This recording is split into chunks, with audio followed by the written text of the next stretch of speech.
नमस्कार, सुबह 10 बजे के समाचारों में आपका स्वागत है। मैं हूं अनिल त्रिपाठी। सबसे पहले नजर डालते हैं इस बुलेटिन की हेडलाइंस पर।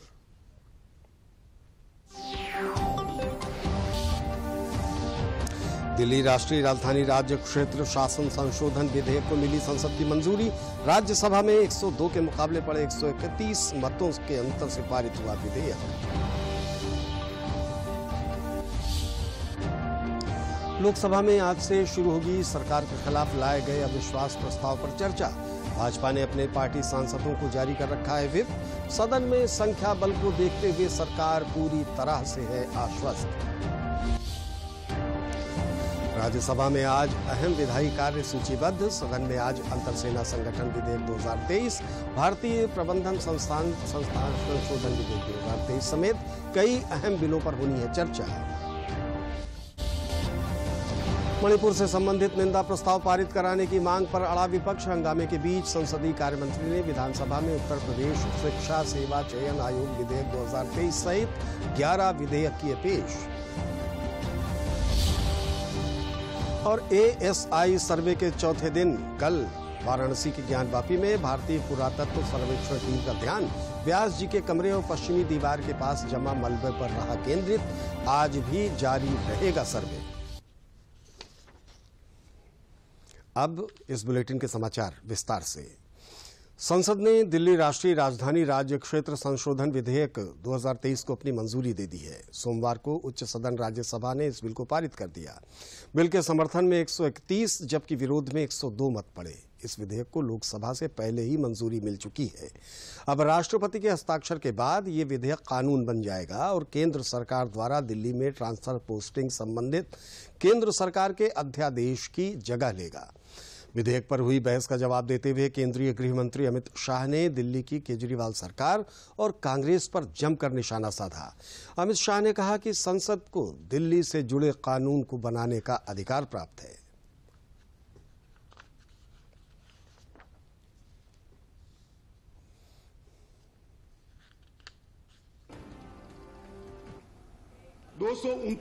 AA3C के अनुसार संसद को, ये भी ध्यान से सुने सदन, संसद को राष्ट्रीय राजधानी क्षेत्र दिल्ली की विधानसभा द्वारा बनाए गए किसी भी कानून को संशोधित करने का, उसका स्वरूप बदलने का या उसको निरस्त करने का भी अधिकार दिया गया। और मानने वाले हम लेकर नहीं आए। कौन लाए? आज जो राजनीतिक जरूरियात के कारण आप पार्टी की गोदी में बैठी है, वो कांग्रेस पार्टी ये संविधान संशोधन लेकर आई। ये हम लेकर नहीं आए।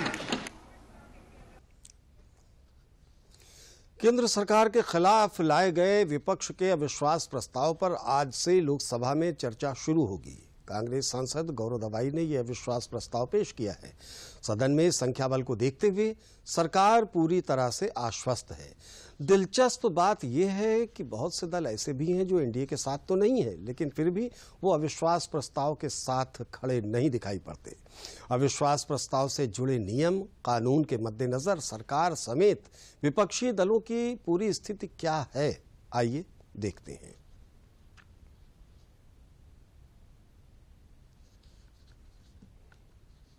16वीं लोकसभा में जब अविश्वास प्रस्ताव सदन में लाया गया था, पीएम मोदी ने तभी कह दिया था कि विपक्ष 2023 में फिर से अविश्वास प्रस्ताव लाएगा, और हुआ भी वही। अब जब 2024 का लोकसभा चुनाव ज्यादा दूर नहीं है, तब विपक्षी दल लोकसभा में अविश्वास प्रस्ताव लाकर एकजुटता का प्रदर्शन करना चाह रहे हैं। लेकिन इस विपक्षी एकता पर पहले ही दिन से कई सवाल खड़े हो रहे हैं। विपक्षी दलों को भी मालूम है कि लोकसभा में मोदी सरकार के पास प्रचंड बहुमत है और सरकार को दूर दूर तक कोई खतरा नहीं है। ये जो नो कॉन्फिडेंस मोशन आया है, इसमें ये स्पष्ट रूप से दिखता है कि सत्ता के पास पूरे नंबर्स हैं और बहुजन समाज पार्टी यथार्थ में विश्वास रखती है और यथार्थ रूप से किसी चीज को अपोज करने के खड़ा होकर के सिर्फ इसलिए कि उसका विरोध हो, ये नहीं किया जा रहा है। अविश्वास प्रस्ताव लाए जाने की प्रक्रिया की बात करें तो भारतीय संविधान का अनुच्छेद 75 उपबंध 3 कहता है कि केंद्रीय मंत्रिपरिषद लोकसभा के प्रति उत्तरदायी होगी। अगर विपक्ष यह दावा करती है कि मंत्रिपरिषद को सदन का विश्वास हासिल नहीं है और सरकार अल्पमत में आ चुकी है, तो कोई भी लोकसभा सदस्य नियम 198(1) के तहत मंत्रिपरिषद में विश्वास का अभाव प्रकट करने के लिए सदन में अविश्वास प्रस्ताव ला सकता है। अविश्वास प्रस्ताव को कम से कम 50 लोकसभा सदस्यों का समर्थन होना चाहिए, तभी अध्यक्ष उसे स्वीकार करते हैं। निश्चित तौर पर सच्चाई देश सुनेगा कि हकीकत क्या है, इस ठगबंधन के पीछे सच्चाई क्या है, किस कारण से एक हो रहे हैं ये, तो सारी सच्चाई देश के लोगों के सामने आएगी। और जो मणिपुर को कह रहे हैं, मणिपुर जैसे हालात विपक्ष की जहां सरकारें हैं उससे भी बदतर हालात वहां पर है, वो सच्चाई भी देश जानेगा। एक बार अविश्वास प्रस्ताव पर बहस शुरू तो होने दीजिए। अविश्वास में यही बताना चाह रहे हैं कि कौन सी ईंट सरकने वाली है, तो मैं तो इस गठबंधन पर यह कहना चाहूंगा कि ये मतलबी गठबंधन है, नेतृत्व सिद्धांत विहीन, नीति विहीन, कार्यक्रम विहीन है। और मतलब में कैसे कैसे अनुबंध हो गए, नेवले और सांप के संबंध हो गए। प्रस्ताव पर चर्चा के दौरान आमतौर पर सरकार की नीतियों पर चर्चा होती है और इसका विषय बहुत व्यापक हो सकता है। चर्चा के अंत में मंत्रिपरिषद के प्रमुख प्रधानमंत्री सदस्यों की ओर से रखी गई बातों पर विस्तृत जवाब देते हैं। चर्चा पूरी होने के बाद लोकसभा अध्यक्ष सदन में मौजूद सदस्यों के बीच मत विभाजन की व्यवस्था देते हैं। अगर सदन में उपस्थित सांसदों में आधे से ज्यादा प्रस्ताव के खिलाफ मतदान करते हैं तो अविश्वास प्रस्ताव असफल हो जाता है और यह साबित हो जाता है कि सरकार के पास बहुमत है। अविश्वास प्रस्ताव केवल लोकसभा में लाया जाता है जिसके सदस्य सीधे जनता द्वारा चुने गए होते हैं। उच्च सदन यानी राज्यसभा में ऐसा प्रस्ताव नहीं लाया जा सकता।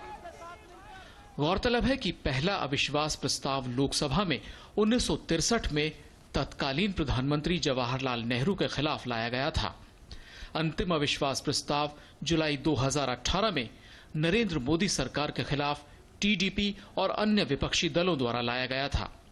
12 घंटे की चर्चा के बाद हुए मत विभाजन में अविश्वास प्रस्ताव बुरी तरह से असफल हुआ। मौजूदा अविश्वास प्रस्ताव कांग्रेस सांसद गौरव गोगोई की तरफ से जुलाई के महीने में पेश किया गया था, जिसे स्पीकर ने चर्चा के लिए स्वीकार कर लिया था। राज्यसभा में आज कई बड़े विधेयक पेश किए जाएंगे। रक्षा मंत्री राजनाथ सिंह अंतर सेना संगठन कमांड कंट्रोल और अनुशासन बिल 2023 को चर्चा उपरांत पारित कराने के लिए सदन के पटल पर रखेंगे। वहीं शिक्षा मंत्री धर्मेंद्र प्रधान भारतीय प्रबंधन संस्थान संशोधन विधेयक बिल 2023 पारित कराने के लिए सदन के पटल पर रखेंगे। तो स्वास्थ्य मंत्री doctor Mansukh Mandaviya national dental commission bill समेत नर्सिंग से जुड़ा बिल सदन के पटल पर रखेंगे। इसके साथ ही 2 और अहम बिल राज्यसभा की सूची में आज की कार्रवाई में रखे गए हैं।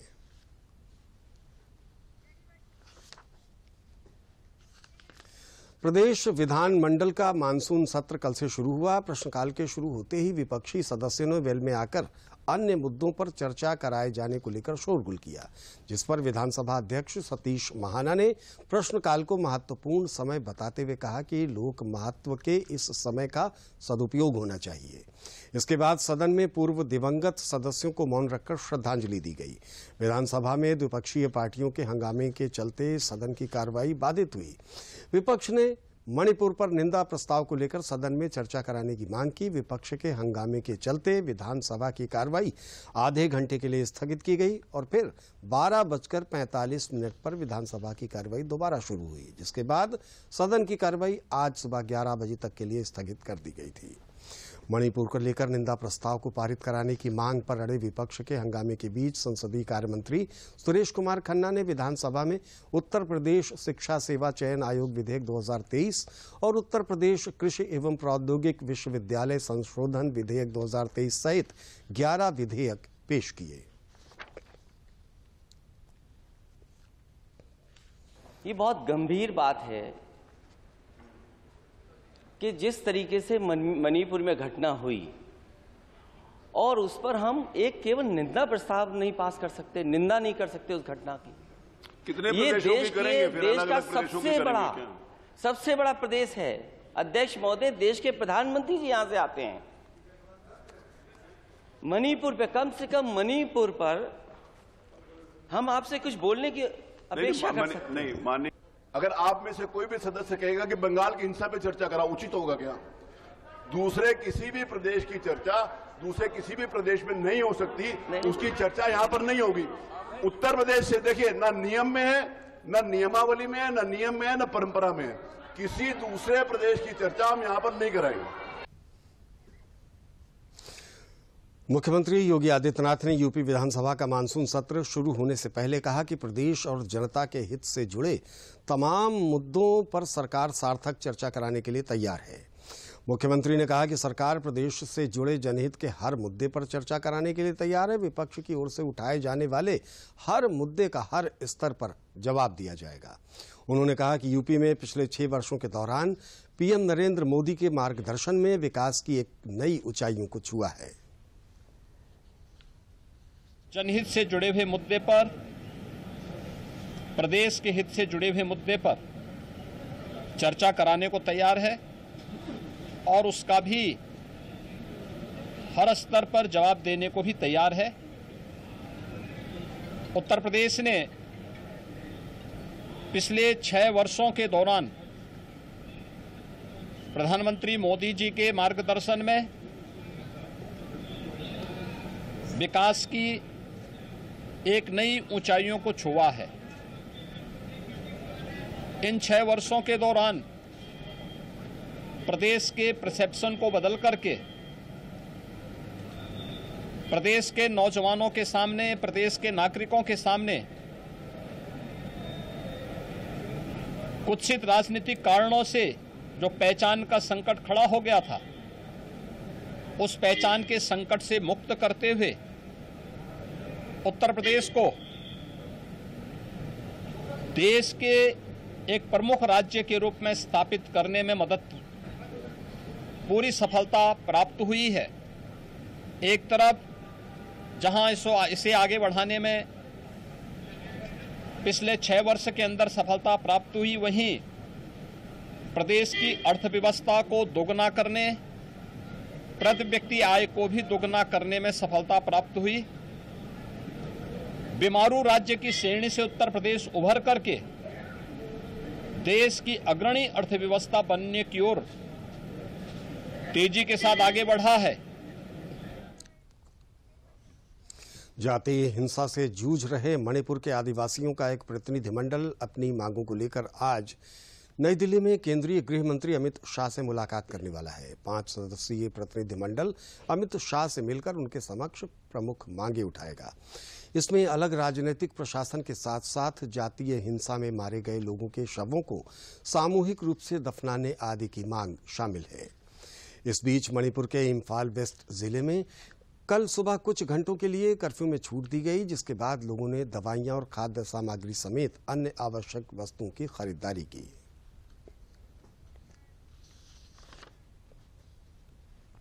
वाराणसी में ज्ञानवापी का सर्वे लगातार एएसआई की टीम के द्वारा किया जा रहा है। सर्वे के चौथे दिन कल भारतीय पुरातत्व सर्वेक्षण टीम का ध्यान व्यास जी के कमरे और पश्चिमी दीवार के पास जमा मलबे के पास रहा।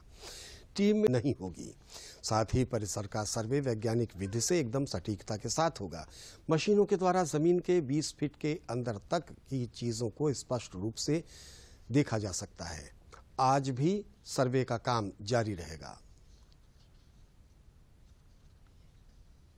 सभी हो रहा है, जैसे कार्य सर्वे का टीम चल रही है, बराबर कार्य कर रही है, उससे हम लोग संतुष्ट हैं। बहुत अच्छा कार्य हो रहा है। चाहे मेजरमेंट हो, नाप जोख हो, फोटोग्राफी हो, मशीनों का उपयोग हो, ये सारी टेक्नोलॉजी का उपयोग कर रहे हैं, स्टडी कर रहे हैं। इन सब सारी चीज़ों पे गहन रूप से स्टडी कर रहे हैं। कुल मिला के सर्वे के कार्य को आगे बढ़ा रहे हैं अपने हिसाब से। चूँकि कार्य क्षेत्र बहुत बड़ा क्षेत्र है, वो लंबा क्षेत्र है, कोई 2 दिन का काम नहीं है। इसमें समय लगेगा और एएसआई अपने काम को बहुत सिस्टमेटिक ढंग से कर रही है।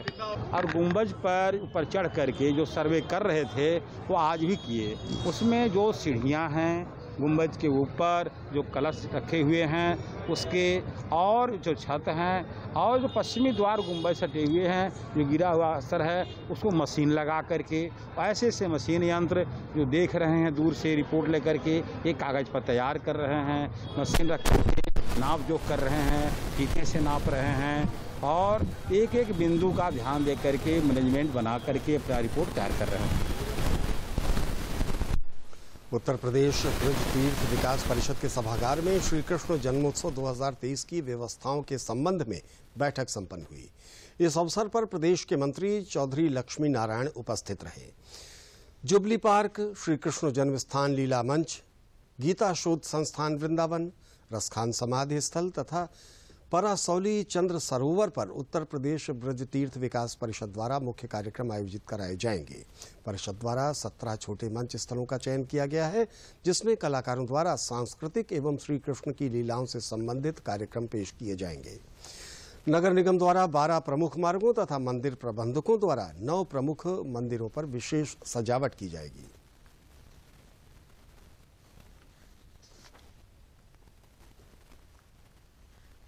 श्री कृष्ण जन्म महोत्सव मथुरा का विश्व प्रसिद्ध महोत्सव है। आदरणीय मुख्यमंत्री जी भी आशीर्वाद देने के लिए आते हैं। समस्त ब्रजवासियों में बहुत उमंग है। श्री कृष्ण जन्म महोत्सव को मनाने के लिए सफाई के संबंध में, विद्युत के संबंध में, कानून व्यवस्था के संबंध में, प्रचार प्रसार के संबंध में आज सभी ने अपने अपने विचार यहाँ व्यक्त किए हैं। जी, पूरी तरह से ब्रजभूमि को एक नवीन दुल्हन की तरह सजाया जाएगा श्री कृष्ण जन्म महोत्सव पर। और यहाँ ब्रज में इससे बड़ा कोई त्योहार नहीं होता है, इससे कोई बड़ा पर्व नहीं होता। विश्व का सबसे प्रसिद्ध उत्सव जन्माष्टमी का उत्सव होता है, वो मथुरा में मनाया जाता है और हर साल बहुत ही जोर शोर से उसको मनाया जाता है। इस वर्ष भी उसको किस प्रकार से और बेहतर करा जा सकता है, उसका किस प्रकार से सही समय से प्रचार प्रसार हो, जितने भी श्रद्धालु और पर्यटक आ रहे हैं उनको शहर के, नगर के प्रमुख चौराहों पे, प्रमुख मार्गों पे है सजावट भी देखने को मिले और एक अभूतपूर्व अनुभव हो उनको। लाखों श्रद्धालु यहाँ आते हैं उनकी सुव्यवस्था के लिए, और यहाँ जो धार्मिक वातावरण रहता है और यहाँ के व्यापारी और समाज सेवियों के द्वारा, इसके साथ हमारे सरकारी विभागों के द्वारा, मंदिरों के द्वारा जो भी व्यवस्थाएं की जाती हैं कार्यक्रम को भव्य और दिव्य बनाने के लिए, उन कार्यक्रमों को और अच्छा बनाने के लिए आगामी जन्माष्टमी पर ये बैठक आयोजित की गई, जिसमें लगभग 18 करणीय बिंदुओं पर चर्चा की गई और आने वाले भक्तों को और अधिक दिव्य और भव्य जन्माष्टमी लगे, उनको अच्छा लगे मथुरा में आकर और पुनः आने का वो संकल्प लेकर यहाँ से जाएं, ऐसा इस बैठक के माध्यम से हमने सुनिश्चित किया। इटावा से भाजपा सांसद राम शंकर कठेरिया को आगरा के एसपी एमएलए कोर्ट से बड़ी राहत मिली है। जिला जज कोर्ट ने वर्ष 2011 में टोरेंट ऑफिस में हुई तोड़फोड़ के मामले में राम शंकर कठेरिया को 2 साल की सजा और 50,000 का जुर्माने की सजा पर रोक लगा दी है। अब इस मामले की अगली सुनवाई 11 सितंबर को होगी। पत्रकारों से बात करते हुए सांसद राम शंकर कठेरिया ने कहा कि न्यायालय का सभी को सम्मान करना चाहिए और हमने भी किया है। उन्होंने कहा कि मेरे खिलाफ राजनीतिक साजिश के तहत मुकदमा पंजीकृत कराया गया था।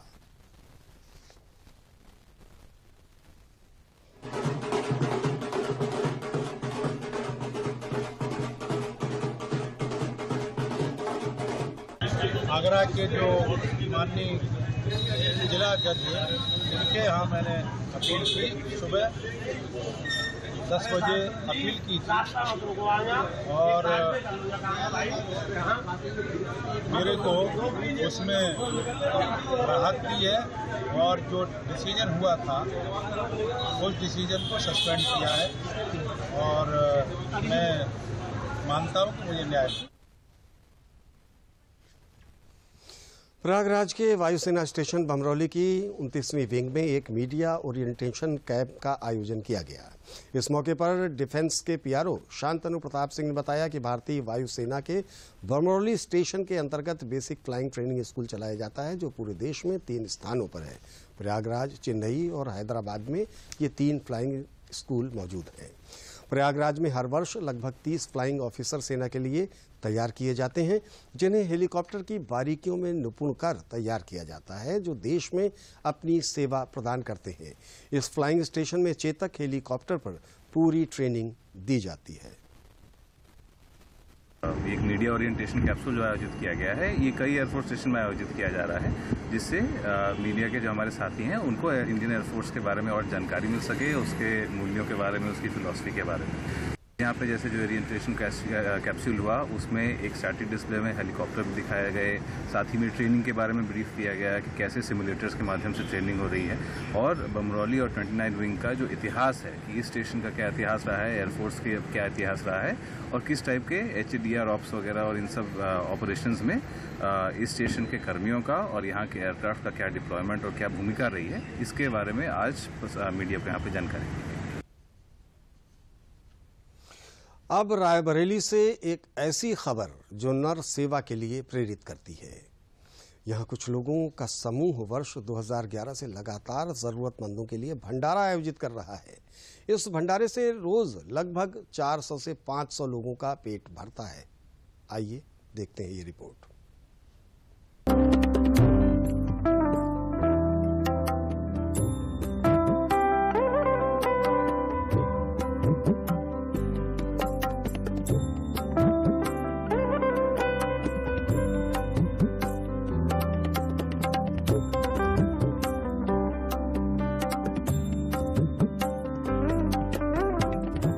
नर सेवा को नारायण सेवा कहा जाता है। इसी सूत्र वाक्य को लेकर रायबरेली में कुछ लोगों का समूह काम कर रहा है। रायबरेली में महेंद्र अग्रवाल, राजेंद्र अवस्थी, जगदीश सेनानी की 8 लोगों की टीम है, जिसने वह कर दिखाया जो हर किसी के बस की बात नहीं। यह समूह अनवरत 12 वर्षों से जरूरतमंदों के लिए भंडारा आयोजित कर रहा है। इन लोगों ने शहर के सुपरमार्केट में 6 जून 2011 से मुफ्त भोजन वितरण करने का संकल्प लिया, जो आज भी चल रहा है,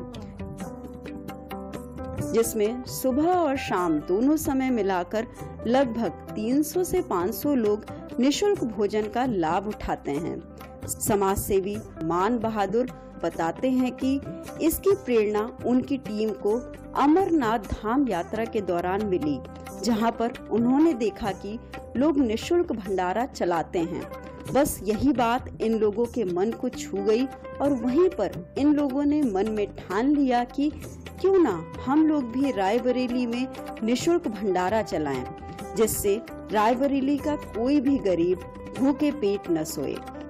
2007-8 से अमरनाथ यात्रा जाते थे, वहाँ देखते थे कि भंडारे लगे हैं हम लोगों के लिए, सेवा के लिए, भूखों को खाना की व्यवस्था है, रहने की व्यवस्था है। वहीं से हमारे अध्यक्ष राजेंद्र अवस्थी जी, जगदीश सेनानी जी, हम लोग एक को मिला कि हम लोग क्यों ना ये व्यवस्था रायबरेली में चालू करें, जिससे रायबरेली में कोई भूखा न सोए। और ये 6 जून 2011 से हम लोगों ने ये व्यवस्था शुरू की कि प्रतिदिन शाम को 200 से 250 लोगों का भोजन की व्यवस्था करवाते हैं। महेंद्र अग्रवाल ने बताया कि पहले तो हम लोगों ने इसकी शुरुआत आपस में चंदा लगाकर की, बाद में लोग स्वयं आते गए और भंडारे में विभिन्न रूपों से सहयोग देते गए।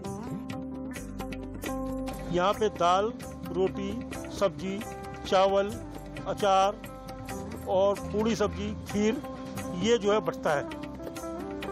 कम से कम जो है 150 पौने 200 लोग जो है शाम को भोजन प्राप्त करते हैं। और 6 जून 2011 को जब से चालू हुआ है, कोरोना काल में भी एक दिन भी ये बंद नहीं हुआ। ये सब भोलेनाथ की कृपा है, ये भंडारा भोलेनाथ चलवा रहे हैं। हम सब लोग को तो उन्होंने अपने हिसाब से मैनेज कर रखा है, अब उन्हीं की कृपा से चल रहा है।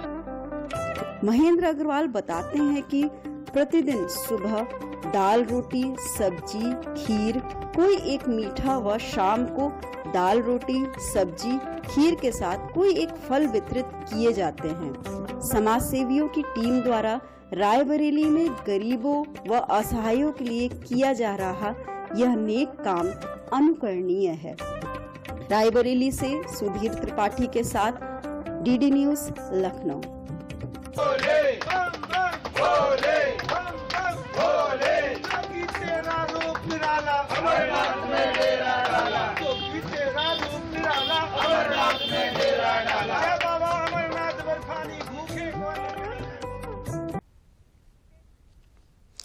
आजादी का अमृत महोत्सव के तहत इस बार पुनः हर घर तिरंगा अभियान देश भर में चलाया जाएगा। प्रधानमंत्री नरेंद्र मोदी ने हर घर तिरंगा 2.0 अभियान के तहत देश के सभी नागरिकों से अपने अपने घरों पर 13 से 15 अगस्त तक तिरंगा फहराने की अपील की है। जनपद जालौन परिक्षेत्र के पोस्ट मास्टर प्रभात तिवारी ने बताया कि हर घर तिरंगा 2.0 अभियान में डाक विभाग हर घर तिरंगा पहुंचाने में महत्वपूर्ण भूमिका निभाएगा। इसके तहत ई पोस्ट पोर्टल पर राष्ट्रीय ध्वज बिक्री हेतु उपलब्ध है, जिसे लोगों द्वारा मात्र 25 रुपए में खरीदा जा सकता है। डाक विभाग के द्वारा अभी तक आज तक मेरे पास 8000 झंडे प्राप्त हो चुके हैं, जिनको हम प्रत्येक सब ऑफिस और प्रत्येक ग्रामीण शाखा डाकघरों में वितरण के लिए भेज रहे हैं और हर जगह काउंटर लगाए जाएंगे और जिसको झंडा चाहिए उसको हम लोग पोस्ट ऑफिस के माध्यम से झंडा देंगे, जिससे जो सरकार का उद्देश्य है घर घर तिरंगा, जिससे हम लोग एक राष्ट्र सेवा में अपना योगदान दे सकें। वाराणसी में कल मिशन इंद्रधनुष अभियान का महापौर अशोक तिवारी ने शुभारंभ किया। मिशन इंद्रधनुष के तहत 11 जानलेवा बीमारियों से बच्चों को सुरक्षित करने के लिए 3 चरणों में टीकाकरण अभियान चलाया जाएगा। इस अभियान में छूटे हुए बच्चों और गर्भवती महिलाओं का टीकाकरण किया जाएगा। वाराणसी के मुख्य चिकित्सा अधिकारी डॉक्टर संदीप चौधरी ने बताया कि वाराणसी में लगभग 15,000 बच्चे और 2,500 गर्भवती महिलाएं जो टीकाकरण से छूट गए हैं, उनका 3 चरणों में अभियान चलाकर टीकाकरण किया जाएगा।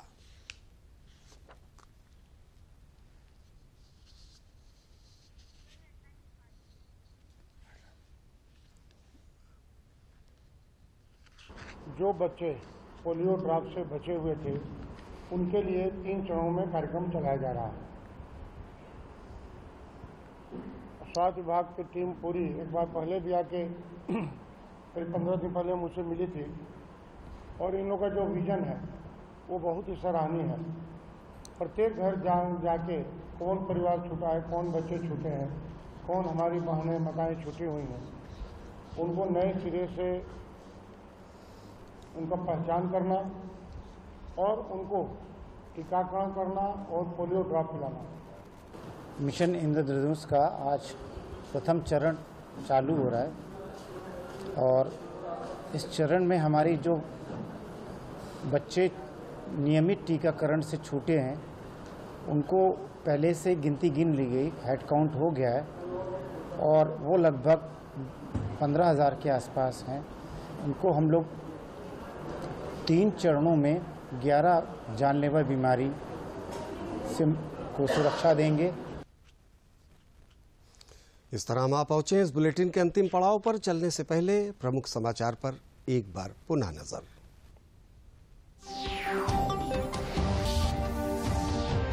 दिल्ली राष्ट्रीय राजधानी राज्य क्षेत्र शासन संशोधन विधेयक को मिली संसद की मंजूरी।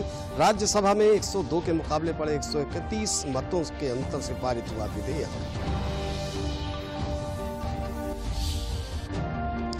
लोकसभा में आज से शुरू होगी सरकार के खिलाफ लाए गए अविश्वास प्रस्ताव पर चर्चा। भाजपा ने अपने पार्टी सांसदों को जारी कर रखा है व्हिप। सदन में संख्या बल को देखते हुए सरकार पूरी तरह से है आश्वस्त।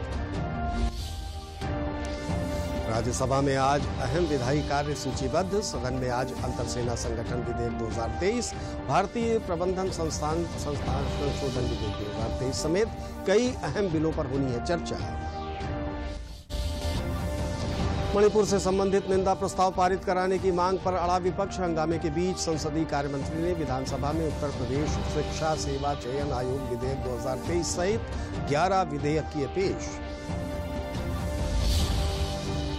और ASI सर्वे के चौथे दिन कल वाराणसी के ज्ञानवापी में भारतीय पुरातत्व सर्वेक्षण टीम का ध्यान व्यास जी के कमरे और पश्चिमी दीवार के पास जमा मलबे पर रहा केंद्रित। आज भी जारी रहेगा सर्वे।